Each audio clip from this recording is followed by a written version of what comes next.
Latvijas balta tauta. Jau vairāk kā 4000 gadus dzīvo dzintari Baltijas jūras krastā.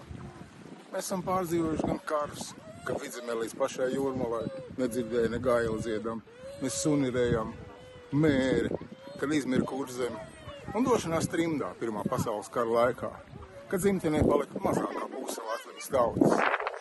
Tomēr mēs atradām spēku atspēju un izveidot savu valsti. Taču šodien mūsu pretinieks ir ļaunāks par karu, sliktāks par mēri. Tā ir naudas vara radzimušiem kangariem mūsu vidū. Krustneša zobena un padomu varas gadi pielika visas pūles, lai mums jāaudzinātu padevības un izkalpošanās garu. Tauta atmodas laikā pierādīja, ka nav aizmirsusi savu spēju sacelties un uzvarēt kārtējo ienaidnieku. Tomēr tas izrādījās organizētāks par mums, bet galvenais vēlnišķīgi izlikties spējīgs. Vaļā nokļūsi alkatība un dzīšanās pēc naudas, savienojam ar mūsu pašu kangaru tā brīža iespējām, panākusi to, ka Latviju tauta izmirst tāpat kā mēri, dodas svešumā tāpat kā kara laikos. Tāpēc mums jāatbild uz jautājumu, ko darīt? Taču zem saules nekas nav jauns. Mums tauta jau sirmo sametnē atrada atbildi šo jautājumu. Tas bija sen, ļoti sen. Taču tautas atmiņa saglabājas notikušo. Mūsu senči, balta, gaismas tauta. Pirms 1000 gadu no pirmzemtenes gāja pa plašo stepi, un viņam nemitīgi uzmuka mežonīgas ciltis, draudēdams iznīcināt. Kad? Tāpat kā šodien, šķita jau, ka pienācis gals.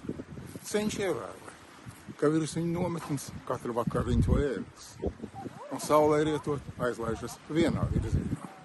Senči saprata, ka tā ir zīme, un nolēma ērglim sekot. Un tā viņi gar lielu upi Dņipru nonāca mežos un tālāk pie Baltijas jūras. Arī mums šodien ir jāprot saskatīt ērgli, kuram sekot. Un šis ērglis nav nekas cits, kā uzticība savas tautas spējai uzveikt visas nedienas un uzvarēt naudas varu un tās kalpus kangarus. Neviens cits mūsu vietā nedomās. Tautas vienotībā ir spēks.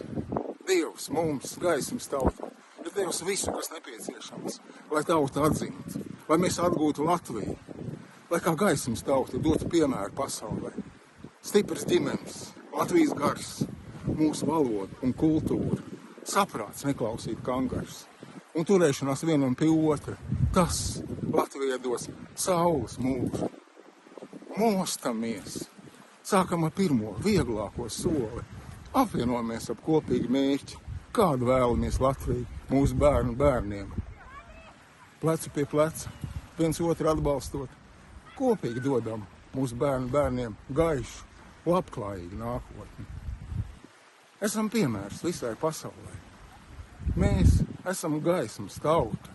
Mūsu pienākums Dieva un nākotnes priekšā ir nest gaismu pasaulē, izmēst naudas varu un tās kalpus kangarus pasaules mēslainē.